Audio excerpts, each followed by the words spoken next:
Hey guys, this is Jay from the WFA West Bend with a a warm-up exercise that I think would be great for us to be doing before we do our any sort of training. It's a warm-up that's going to help your feet, it's going to help your obliques, it's going to help your shoulders, it's going to help your wrist, and in my opinion, it helps with, and sorry Jeremiah if you use this word, motion by helping us tactically breathe. This is something Joe has talked about in the past. I don't know if he talked about it during the 8 weeks, but he's talked about it in the past. And one of the things we never seem to do while we're sword fighting, many of us, myself included, is breathe correctly, breathe tactically. It also works as a sort of moving meditation. Some of us have jobs where we sit all day. It doesn't make a lot of sense, in my mind, that we should meditate the same way. Instead, I think we should clear our minds by using physical activity. And this is a great sort of simple way to do that. What you're going to need is you're going to need something that's approximately 3 to 3.5 pounds. I have here a club bell, John Charles exclusive, www.johncharlesisawesome.com, if you want one of your own. And I'm going to go ahead and explain the body position, and then I'm going to go ahead and demonstrate it. The feet are very interesting for this. We're not going to stand, we're going to stand about shoulder width apart, but we're not going to stand with our feet sticking outward. You want them to stick straight forward or even a little bent in. If you really have a wide stance, and this is especially true for a lot of men, have this wide stance where their feet point way outward. Also, if you've ever done judo, you have a stance that does that. So we want to do for this, though, is we want to stand them straight forward. You don't want to lock your knees, but if you're doing this stance and you find that your knees sort of bend inward, I'm going to try to go back here. If your knees sort of bend in further, let's just do that.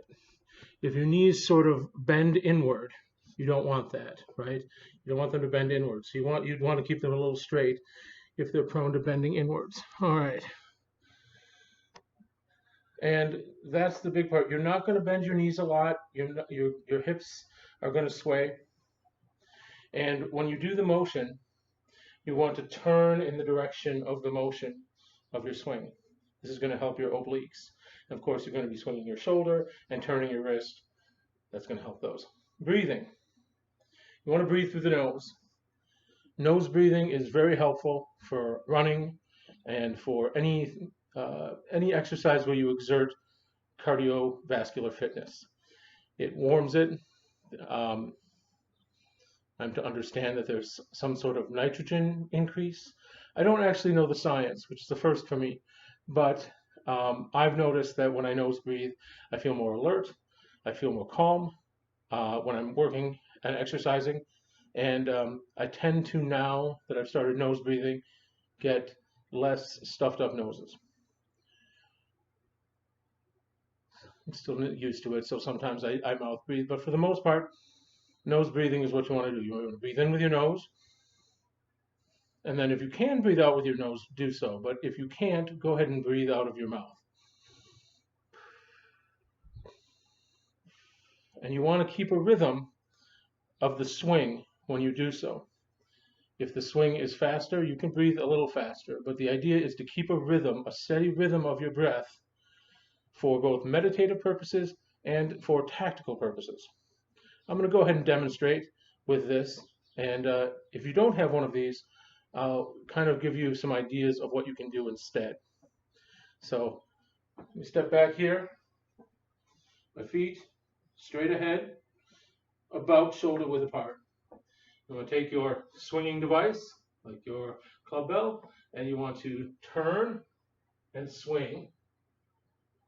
And then when I lift it up, I like to tap it on my shoulder because it gives me a physical tactile response that the cycle is done. But you want to breathe in.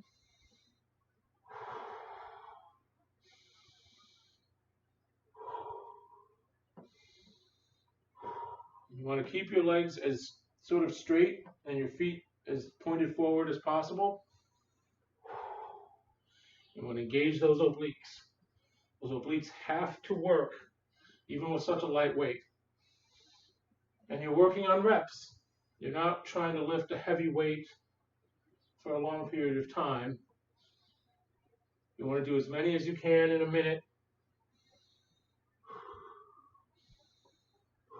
Clear your mind.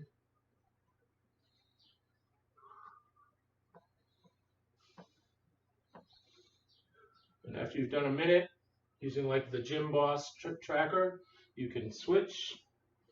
And when you switch,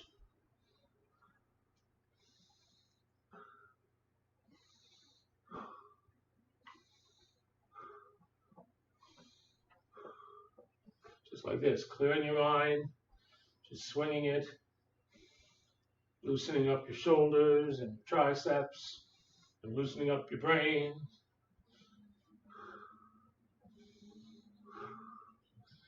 And that's the move. If you don't have one of these, you know, if only we had something else of approximately 3.5 pounds that we could use for this. A little different if you're in a cramped situation. You have a height limit and you have a distance to the floor limit. So what I tend to do is put it on my shoulder and swing down, and then turn it and swing back.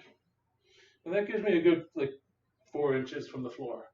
And then when I get it up here, turn it back onto the shoulder, swing it around, and swing.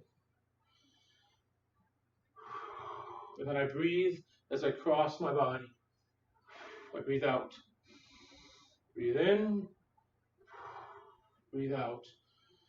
And if you have enough room, you can do any number of exercises. I'm going to do it on this side now. So you start on your shoulder, start on the shoulder, turn it on the shoulder, turn it on the shoulder, turn it. If you feel yourself slipping, I felt my hands slipping and my knees bending. Go ahead and fix that. Turn it.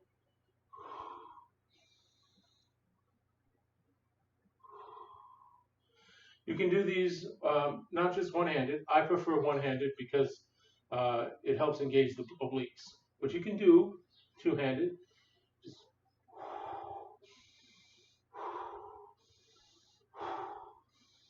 For example, that doesn't engage the obliques, but what if we did, say, a Cramped.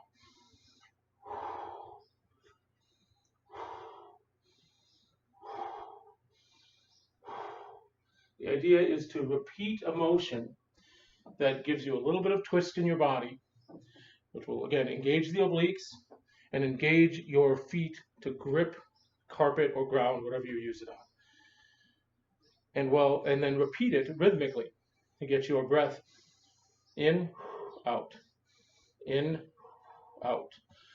So yeah, again, a lot of ways you can do this. If you do it on the shoulder and you have enough room, I don't know if I have enough room here, you can do sideways. Turn it up on the shoulder, out like this, sideways back, right? Do that on the other side. Remember, on the shoulder, turn, and breathe in on the turn. 3 minutes each side of doing this. You'll definitely feel it in your obliques. You'll definitely, as you do it, feel your feet gripping. You'll feel it a little bit in the hips. You'll loosen up the shoulders, you'll loosen up the wrist, and you'll get that tactical rhythmic breathing. I've been doing this every day as part of my warm-up, and it's been extremely helpful for practicing breathing through my nose. It's been really good. It's almost a workout in itself if you're, out of shape like me. But I definitely think we should do this to loosen up all of the muscles that you're going to need that you don't think about when working out. All right, well, that's it for today. I just wanted to kind of give you more ideas on what you can do to sort of help the things we don't think about while we do sword fighting. I can't wait to see you all again mask or no, I'm okay with you guys. Um, but I'm going to get a haircut first. Once this isolation is over, this is all going to get haircut. All right. Have a great day, guys.